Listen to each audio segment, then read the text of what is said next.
Hello, Sue. Hi, How are you? fine. Am I late? I always seem to have trouble getting in. No, no, no. You were early. I had to start the meeting just a little late. I had a meeting that went long this morning, and so I'm a little late to the game. So, and then I have to admit everybody manually to these meetings. So people, Oh, yeah, for security and safety and that. right. So no, you were actually early or on time, and I was late. So, Oh, it's okay. um, I just, I hated to miss last week, and it's nice that I can go back and look at it later. Um, good. Yeah, this is, for whatever else, this technology has been pretty handy for that. So we've been able yeah. to still do some of the Sunday school stuff. And so, anyways, I'm going to wait a couple more minutes just to see if anybody else uh, decides to join. And then, now can you see me okay, or are you just seeing the Yeah. screen?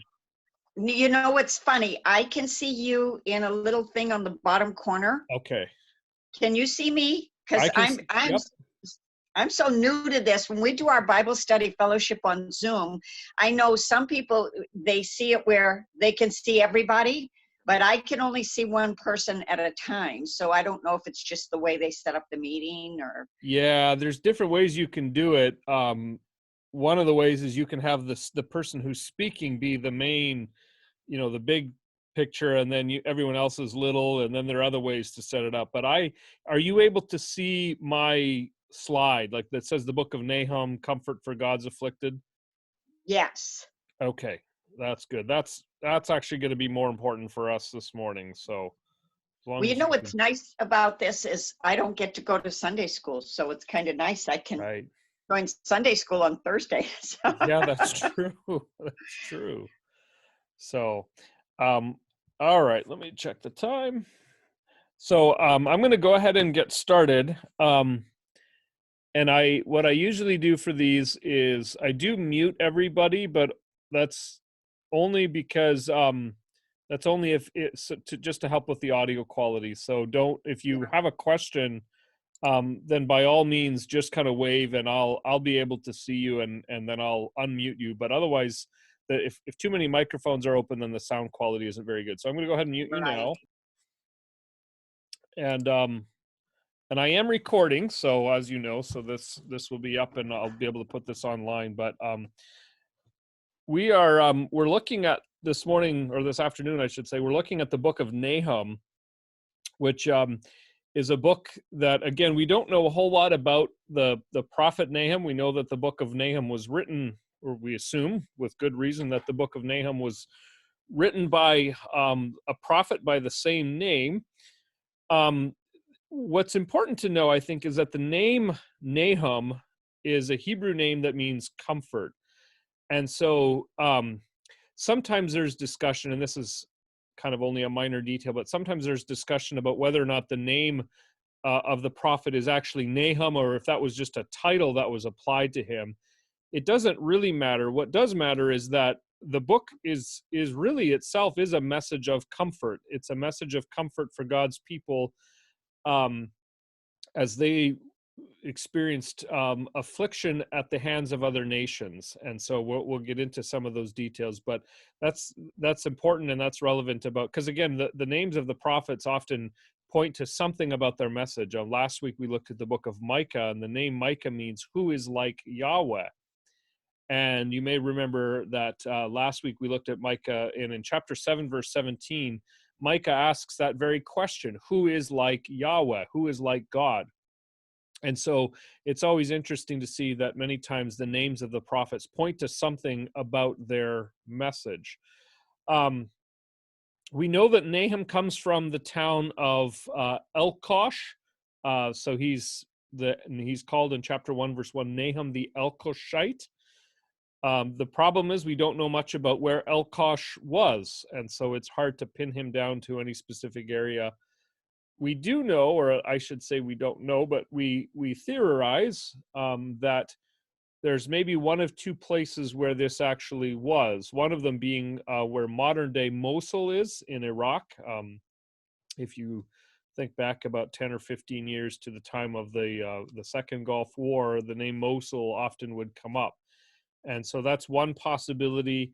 The other possibility, and I've not done a lot of extended study on this, so I really can't weigh in which one is more likely. But the other one is the New Testament town of Capernaum, and that would be because you even hear in the name Capernaum the name Nahum, Capernaum. So it could be that the town Capernaum means town of Nahum, and in that case, it's quite possible that Nahum was associated with that town. Let me go into. Oops. When we look at the minor prophets, we're looking at the question: how do God's covenant people live in relationship with God, with each other, and in the broader world?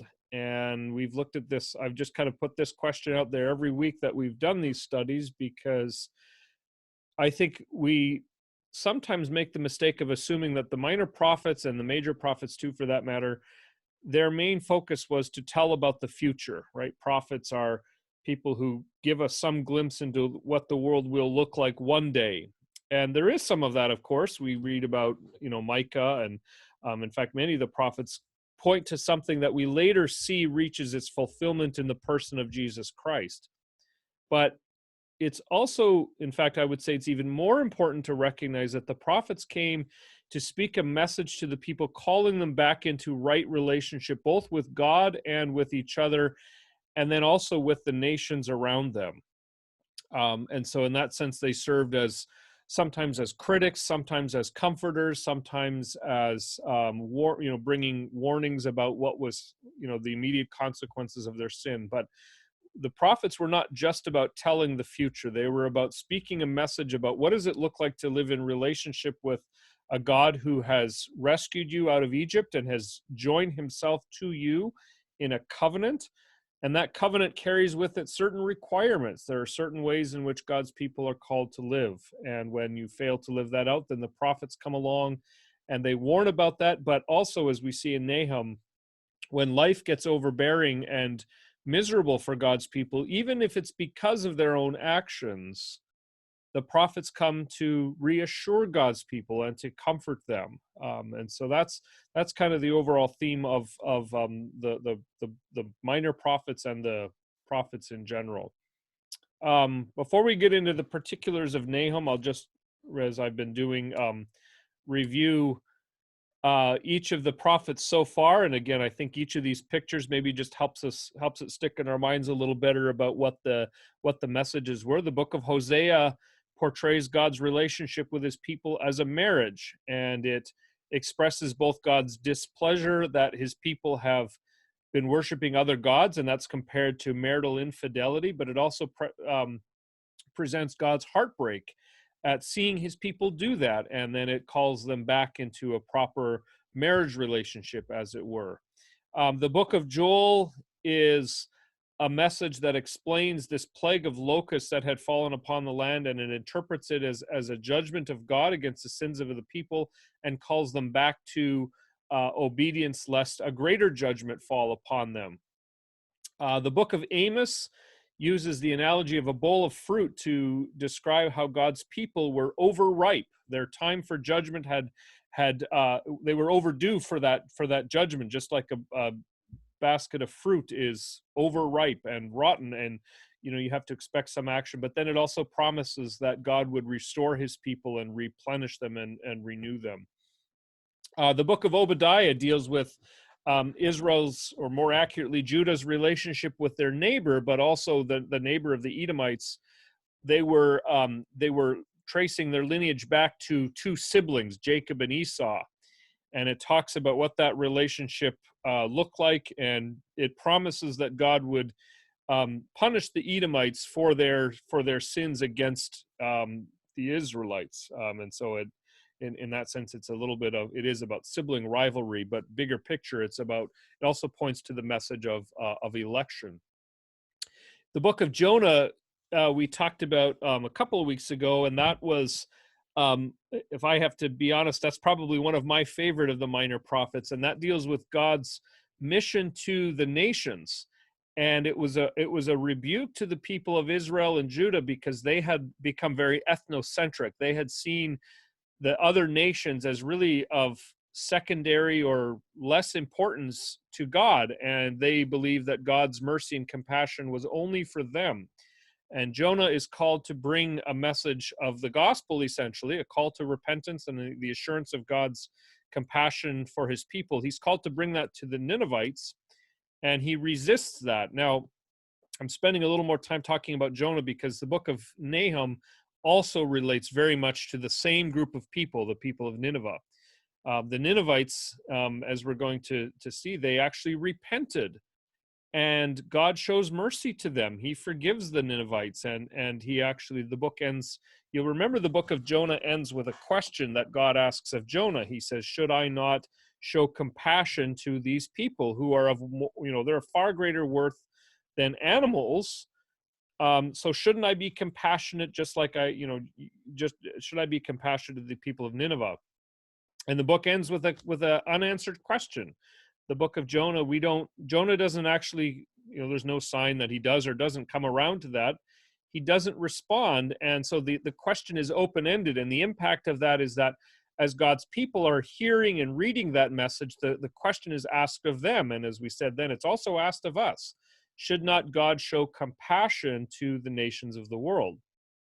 Now, we're going to come back to that more in a minute, because there's another side to that coin that is important to look at. But we'll first summarize the book of Micah.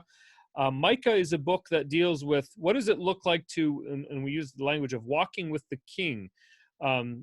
Micah presents a picture of the failure of God's priests and kings, and to a lesser extent the prophets, to perform their function there as God's anointed people.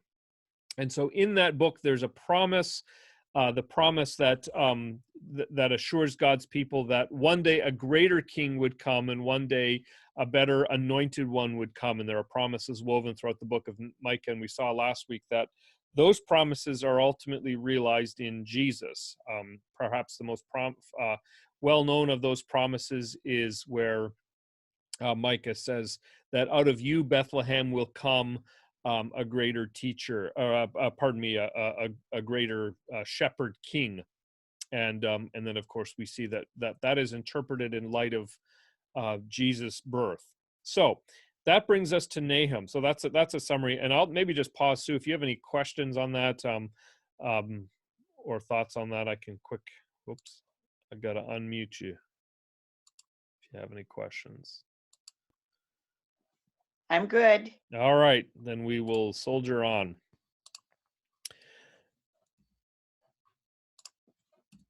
Okay, so this helps us locate Nahum in terms of when and where he ministered, and just a reminder that these timelines are not always exactly accurate, and that's only because there's often different scholarly opinions about how to interpret certain events and timelines and that. So we're not, this is one approximation, the year 650 to 612. The book does talk a little bit about the downfall of the Assyrian people, right? It's a judgment, and I'll say more about that in a couple minutes. It's a judgment on the people of Assyria. And we know that event takes place in the year 626 or so before Christ. And that then we obviously can say that's a pretty hard boundary as far as it didn't happen. Most of the message doesn't happen after that time period, but before. And so 650 to 612 gives us that could be the entire life of Nahum, and then most of his ministry takes place before 626. Some scholarship, I understand, and again, I'm not an expert in terms of dating books of the Bible and going into all of that, but some scholarship has put it at pins it down to the year 645. I don't have any way to really vouch for that for sure, but that is one possibility. So, all right, I've got Solomon. I'm going to welcome. We just about had Solomon. I'll wait to see if he shows back up again. Okay. The book of Nahum takes place in the southern kingdom. So remember, by this time, in the northern kingdom, the year 722, the northern kingdom of Israel had already fallen. They had already, essentially, their nation had collapsed. But the southern kingdom here of Judah was still around. The northern kingdom, their kings pretty consistently had received a failing grade from God, and so their downfall happened much sooner. But the people of Judah, which is the southern kingdom, they had some kings who were a little bit better. They had actually had some kings who were obedient to God and had led some times of revival in the history of the people of Judah. And so the southern kingdom hung on for a little longer. But over time, the trajectory was still downward. There was still this downward path towards corruption and disobedience and idolatry and such. And so it even though it took them a little longer, they still got to the same place. The book of Nahum takes place about 50-ish years, 65, 70 years-ish before the downfall of the people of Judah. But in that time, which that year was 586, but in that time, we also see other nations experiencing judgment as well. And so there's sort of a dual message. There's sort of a dual message going on, which is, on the one hand, God is warning his own people about their sin and their idolatry and their wickedness, but he's also looking at the broader world, and he's recognizing that other nations are practicing things that are oppressing God's people. And so there's a message for them as well. So there's always I shouldn't say always, but there's often two focuses. There's a message that God's people need to hear, that God will not allow their enemies, the people of Israel, their enemies, to triumph. But there's also a warning that God's people also must remain faithful to him. And so both of those things are always going on. A couple of contemporaries. We see Jeremiah here, and we know that Jeremiah was a prophet who also went into exile with the people of Judah, which happened in the year 586. You'll see Jeremiah's ministry starts before the exile, and it continues till after the exile had already taken place. So Jeremiah starts off warning the people, and then he goes into exile with them, and he suffers right along with them, and he's known as the weeping prophet for that reason. Zephaniah is another prophet, which we'll get to in a couple of weeks, who also ministered around the same time as the prophet Nahum. All right, any questions on that? All right, I'm not seeing you nod your head or wave frantically to get my attention, so we will move on to the next slide here. Actually, tell you what, let's do this. I'll go back to this one for a minute. Let's just do a quick overview of the book. You read through chapter 1, verse 1 is the introduction, which is just to say who wrote the book, Nahum the Elkoshite, concerning Nineveh. And so right away we know that God is going to be addressing his people concerning their neighbors. And we'll say a little more about that in a couple minutes. The first section of the book, and I should be honest here too, there's different ways that you can slice the pie. So I'm not sure that these divisions, sometimes the divisions in a book are a little more clear, as they are in the book of Habakkuk. Sometimes they're a little less clear. And we always have to be careful about making too sharp of a division in the book where maybe there wasn't meant to be one. But anyways, I think it does break down like this. The first section, God's judgment on Nineveh, that's where God says that he is bringing judgment and punishment upon them. And that, I think, goes through from chapter 1, verse 2, all the way to chapter 1, verse 15. And then, that's chapter 1, verse 2 to verse 11. Then you get to chapter 1, verse 12, and that is what the sentence is pronounced upon the people.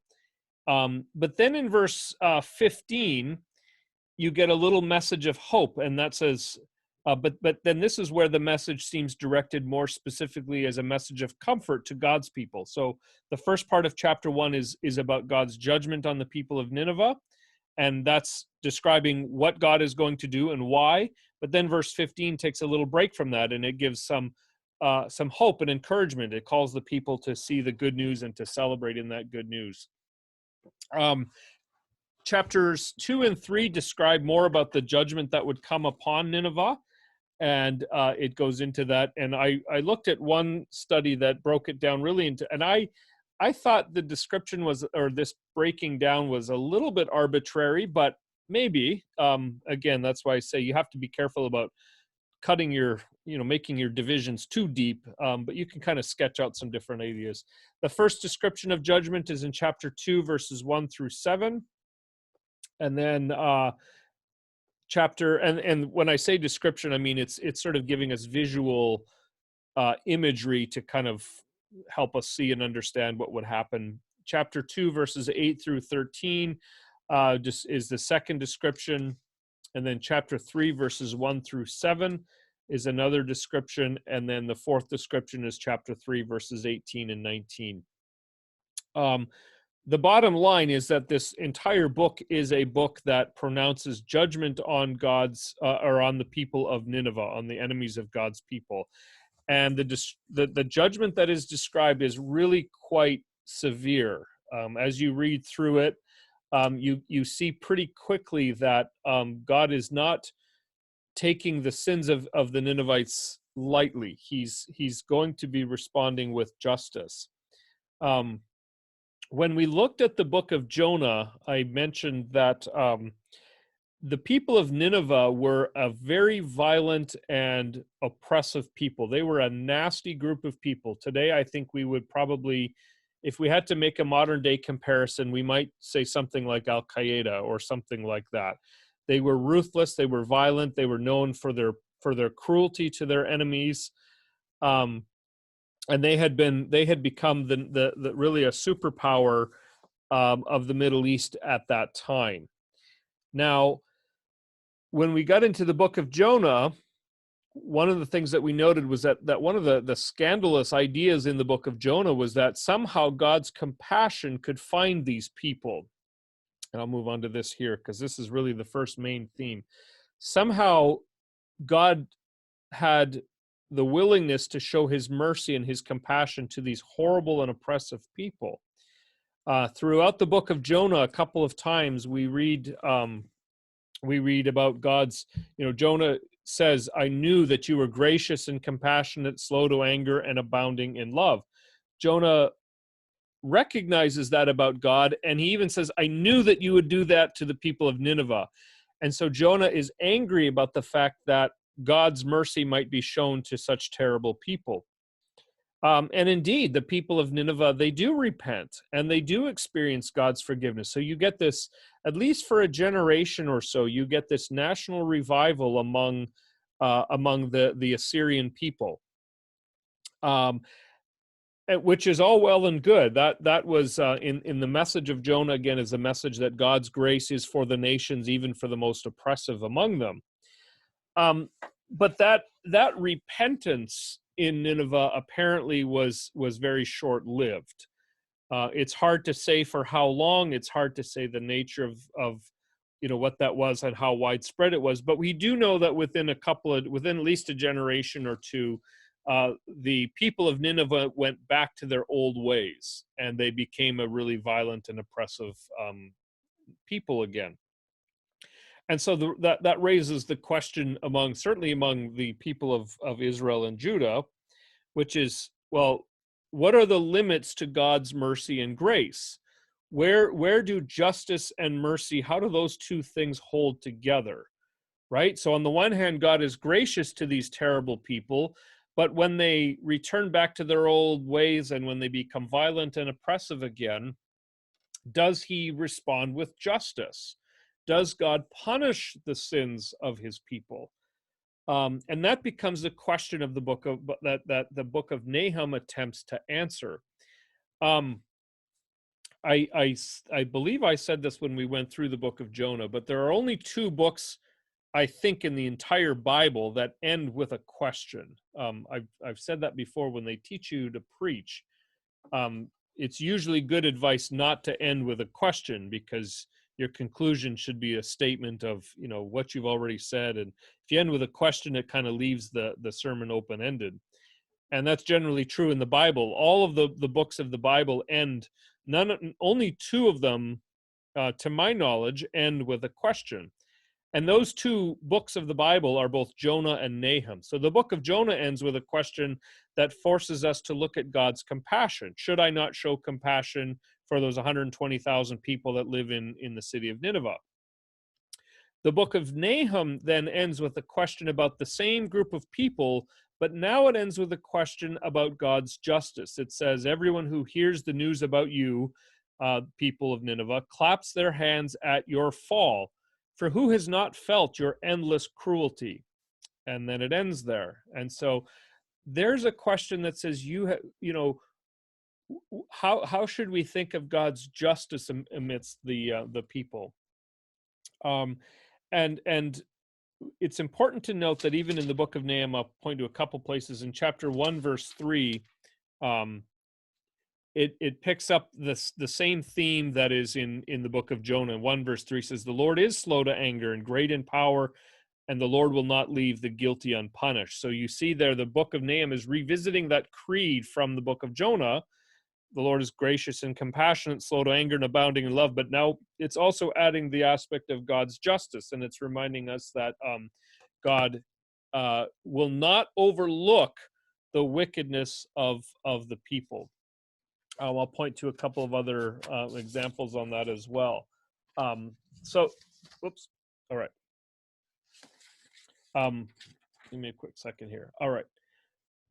So a couple of other examples in the book that talk about God's sort of holding those two things in tension. Chapter 1, verses 6 and 7. Right, who can withstand God's indignation? Who can endure his fierce anger? His wrath is poured out like fire, and the rocks are shattered before him. The Lord is good, a refuge in times of trouble. He cares for those who trust in him.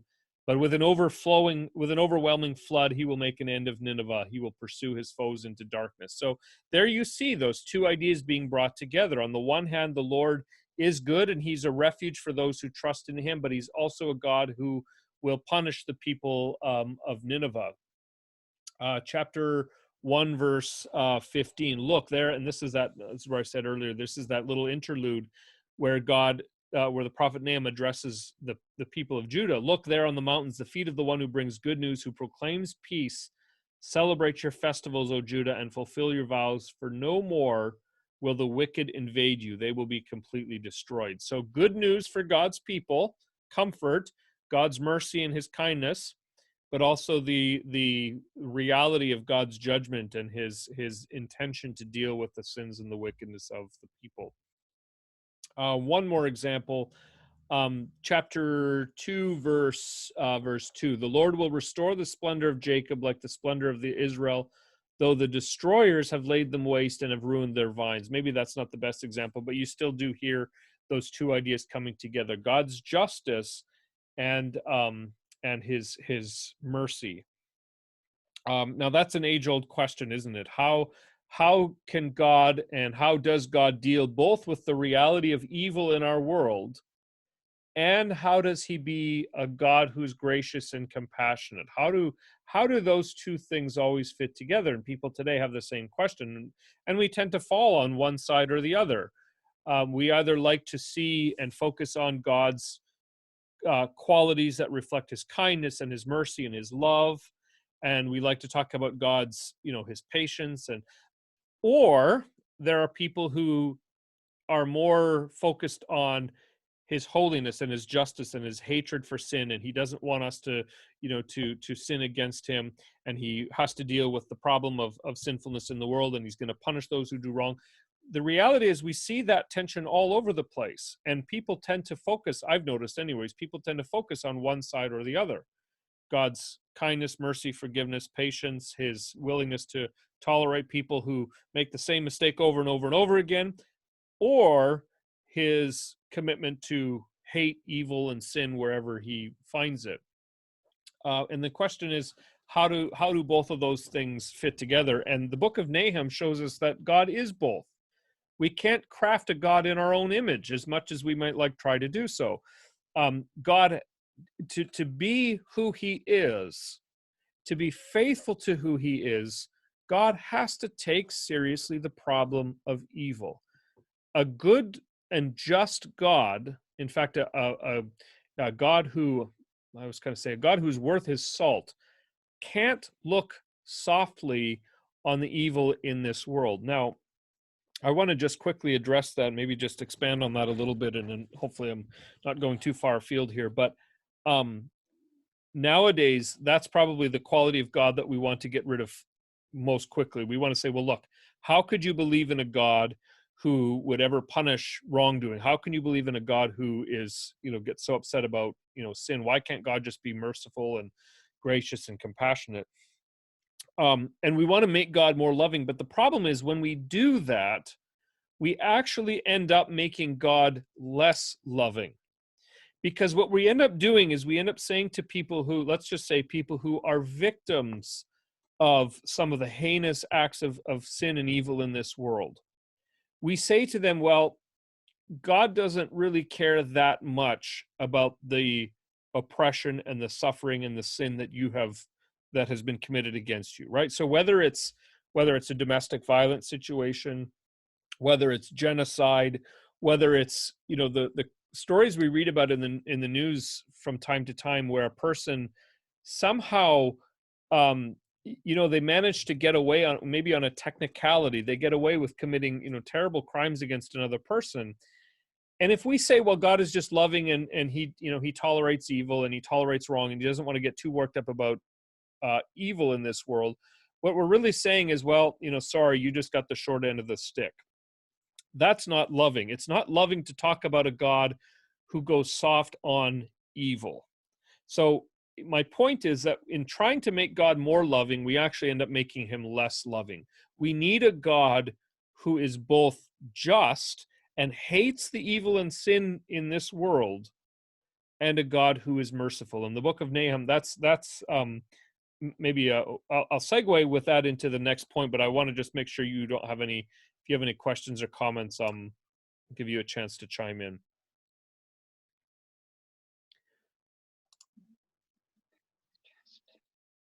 All right. Seeing none.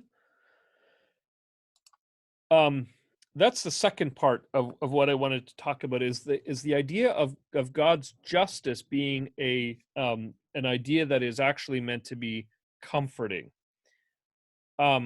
It's one thing for us to talk about God's justice being, seeming oppressive and heavy-handed, but when if that's our approach, we often we're most likely making that case from a place of relative comfort, right? In other words, if you have never experienced oppression and violence at the hands of another person or another group of people, it's very easy to say, well, God is, God should be just soft on evil. But the moment that you are a person, let's say, who is, maybe you've been the victim of, say, genocide, or you've been in, you've lived through Hitler's Germany, or whatever, even in an abusive home, domestic violence, you think about some of the higher profile cases these days, that over the last couple of years, the Me Too movement. If you've been the victim of those things, the idea of justice actually becomes a comfort to you. It becomes something that you can count on, to know that God looks at evil and he doesn't ignore it forever. He actually intends to do something about it. He intends to come along and deal justly with the realities of evil in the world. And that was his message to the people of Judah. The Ninevites had gone back to their old ways. They'd been oppressive and violent. The Assyrians had come in and had wiped out and torn down the cities, and had killed the women and the children. Horribly violent acts. And one of the questions, and we'll get into this especially next week when we look at Habakkuk, was, well, where is God in all of this? Doesn't God care about us as we are suffering? And the answer of Nahum is yes. God's justice may not always happen right when we want it, but it does happen. And he will come back and he will carry out justice on those who oppress God's people and who afflict violence. Now, the good news is that God is a far better judge than any of us. We are not qualified to sit in the place of judgment, because we have for lots of reasons, we have our own biases. We don't know the full story. Our justice is sometimes motivated more by selfishness and vindictiveness and so on and so forth. But God is not. God is impartial, and He is perfectly just. And so, even as the people of Israel and Judah had been disciplined by God for their sins, God is also saying, "But I haven't forgotten that there are people who have sinned against you, and I will deal with them." Couple of examples of that: chapter 2, verses 10 through 13. It talks about. It says, "I got to find." Yeah, I'll just read verse 13. "I am against you," and that's God speaking through the prophet to the people of Nineveh. "I will burn up your chariots in smoke, and the sword will devour your young lions. I will leave you with no prey on the earth. The voices of your messengers will be no more heard." So that's again, God is going to he's going to put an end to the people of Assyria. Um, and there are other places as well where it talks about God um, repaying the Ninevites for what they had done, and doing it justly. Um, and interestingly enough, it was after the fall of the Assyrians that actually these words were realized, and the people of Assyria and Nineveh were no more. The Assyrian Empire did come to an end after the time of the fall of Assyria. All right, any questions on that? All right, this last slide is, or a second to last slide is rather empty, um, but there's a lot packed into those 4 words.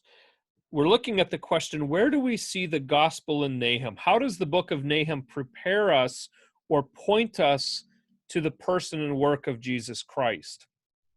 And the answer is that ultimately the question of God's justice and mercy, and how do those two things fit together, is ultimately resolved for us at the cross. Because, well, so I'll put it this way. This a little bit of an anecdote. This was years ago, probably middle of the last century, 1950-ish, somewhere around there. And GK, or I think it was the Times of London, the newspaper in Great Britain, in London, England. They put out a kind of a call for essays or editorials on the question, what is wrong with the world?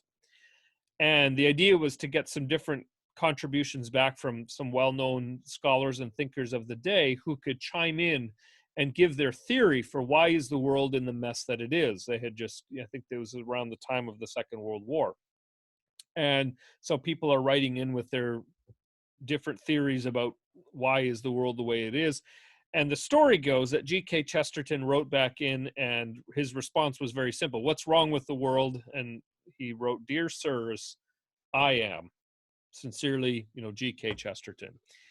The idea being, and I don't know if he said more than that, and I don't know if that story is exactly perfectly accurate, but the point does remain. You and I, we all have a tendency to look at the problem of evil all the way out in the world around us. We see, it's society, and it's the government, and it's, those really, really bad people that we see, and on it goes. But we're not so bad. I mean, we have a tendency to sort of say, well, the bad people are all the people out there, and we're generally, we're pretty good. Or another way to look at it is, think of how we often make excuses or rationalizations for our own behavior, right? When someone else does something bad, oh, it's because they're a terrible person. When we do that very same thing, we say, well, I was just having a bad day, or, it wasn't very good, but I had good reasons for doing it. And so we kind of, justify our own actions. And of course, that doesn't hold up very well. It doesn't take us very long to recognize that, no, actually, we're all in the same boat. And it's, the problem of evil and the problem of sin cuts through every single human heart, which means that we all deserve the just response of God. I mean, we can't just say, well, the world out there should be punished and the world out there should experience God's anger. Because if we do that, then we have to include ourselves in that. We have to say, well, we too deserve justice. If God were to deal justly with the world, we too would fall under that penalty. And that's what the cross is. I mean, the cross is about God dealing justly with the realities of sin. The cross is God, in effect, saying evil is not just a minor thing. Sin is not just a minor thing. It's not just, little indiscretions here or there. Um, they are serious, and God takes them seriously. And because God is just, he will punish them. So the gospel is not about just saying, well, God is actually a pretty nice guy after all, and he'll take it easy on sin. So, see if you can, come to God or something like that. The gospel begins with the reality that we are deserving of judgment, and God takes it seriously, and he will punish it. So God never compromises his justice. He never compromises that the character of righteousness and justice and holiness. But the other side of it is that God also demonstrates mercy. And the cross of Calvary is about God saying the punishment will fall on another in place of you. And so God can show mercy and he can show compassion because of the cross, right? Evil is dealt with, and therefore God can deal with us mercifully. So that's why that verse that I read earlier, the Lord is good, a refuge in times of trouble, who cares for those who trust in him. It can be a promise that we claim, not just sort of anyone can claim at any time, and hey, don't worry, God is always nice, he's always there, he's really nice, and he doesn't get too worked up about sin. No, he's a refuge because he has dealt with our sinfulness in the person of his son, Jesus Christ. Therefore, we can flee to him and rest in him as our refuge. And then kind of maybe the flip side of that, or the extension of that, is that actually that is an incredible comfort for us in our world, because we do see so much evil. We do see violence, and we see oppression, and we see genocide, and we see, in fact, I would even make the case, this whole coronavirus that we're in the middle of is a distortion of what is good. The world isn't supposed to be like this. And does God just kind of look at all this and shrug his shoulders? No, God intends to deal with the problem and the reality of sin. And so I would even say, especially, that the gospel assures, especially those who have been the victims of these kinds of sins, who've suffered at the hands of other people, who've been abused and neglected, and there's the hope of a God who will do justice in the end. He promises us that he's coming again, and his return, we say that when we profess the Apostles' Creed, he is coming to, and he will return to judge the living and the dead. So evil will not be overlooked forever. I think of that a lot of times when it seems that horrible crimes are committed and the perpetrator somehow gets away with it. They maybe they get away on a technicality, or maybe in certain cases, and this is maybe, this is more gruesome reality, but sometimes they take their own lives before they have a chance to go to trial. And in some ways, I think that's, for the victim, that's a miscarriage of justice. It feels like the person who committed these crimes never had to stand under the bar of justice. Well, God's word says that no, that will not always be the case, but justice will always be done. And so there's comfort, especially when we see the injustice and evil in our world today. Any questions on that? If not, then, whoops, I will, a couple points just of application, which really I can think of at least three, and we got just about 5-6 minutes to go. The first is an exhortation to seek the comfort of God. The gospel calls us to be honest with ourselves, that we are sinful people, that we don't always speak and think and act in ways that are right. And as much as we try to downplay that and minimize it, we can't escape that nagging sense that there's something wrong with us. How do we stand before a holy and righteous and just God? How do we, because we will. So what do we do about that? How do we do that? Do we just do that hoping that God will go easy on us, or that, excuse the colloquialism, that will catch God in a good mood. And the gospel says, no, that's not the way to do it. What you do is you acknowledge your sin and be very honest about your own brokenness, and be honest about the fact that sin and evil run through every one of our hearts. But the message also is that God has made provision for that. And God is a God of comfort, Nahum. And the comfort is not that God just goes easy on sin and he'll go soft on us, but the comfort is that the fullness of our guilt has been put on another, so that the perfection of that other can be placed on us. And then we know we can seek refuge in God. So there may be people watching this right now, and you've always wondered what Christianity is all about. And it seems to many people that it's about following rules, or it's about, living by a certain moral code. Before you get to any of that, the message of Christianity says, seek the comfort of God in the one who came and lived the perfect life that we could never live, and died the death that we deserve, so that we might seek our refuge in him. So that's the first thing. That's the first point of application, is recognize that God does provide comfort for those who seek it in Christ. The second is then trusting the justice of God that comes in time. We do see much evil in this world, and we can get impatient about it. We can get cynical about it as well. But trusting that God will deal with it, I think, is a great comfort to us. We can be, especially when we see injustice and as I've talked about earlier, people getting away with things that are, horrible offenses.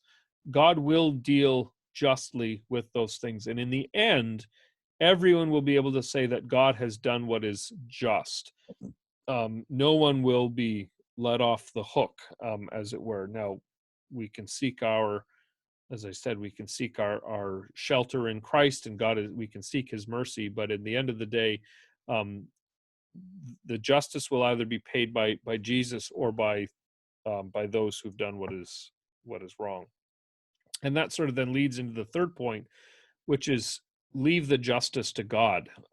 One of the reasons that we have a hard time forgiving people, or one of the reasons that we become vindictive and bitter and cynical, is because in a way we're trying to take matters into our own hands.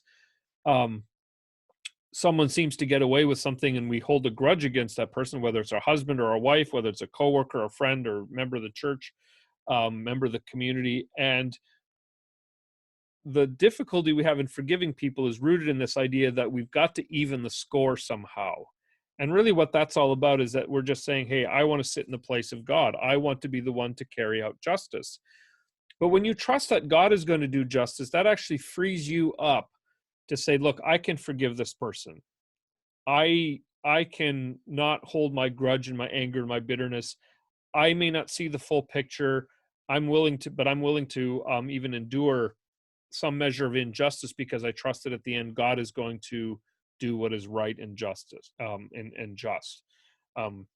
That's what Miroslav Volf, who was a Croatian, he still is, I guess, a Croatian philosopher and theologian. He grew up I didn't grow up, but actually he was, in his professional career during the time of the war in Yugoslavia back in the early 1990s.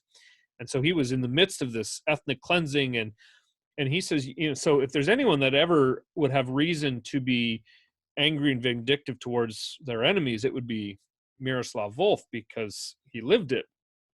But he actually says, he's actually a pacifist, which I'm not necessarily saying is the only logical conclusion, but at least he says, the only way that I can forgive my enemies is because I trust that at the end of the day, God will be the one to do justice. God will be the one to sort everything out and be perfectly just, and he knows far better than I. So I can just forgive the people that have hurt me. So that, that's what helps us and empowers us, I think, to forgive our enemies and to not hold grudges and not be bitter and not be resentful.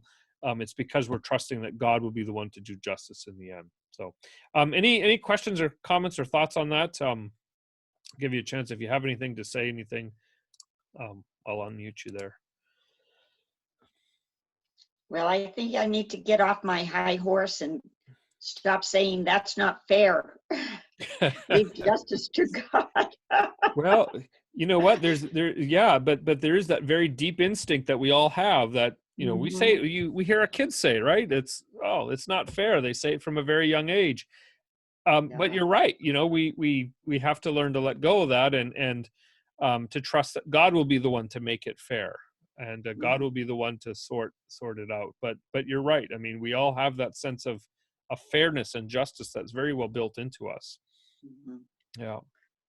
Okay. Good. All right. Well, that'll do it for us for this week. Next week we're going to come back, and we're going to deal with the book of Habakkuk, which is a fantastic book. It deals with the question of where is God in a world of evil? How, so it's that old question of, why is God allowing bad things to happen? And there aren't too many more questions that people have asked than that one when it comes to Christianity. So we'll get into that next week. But until then, I'm going to stop the recording.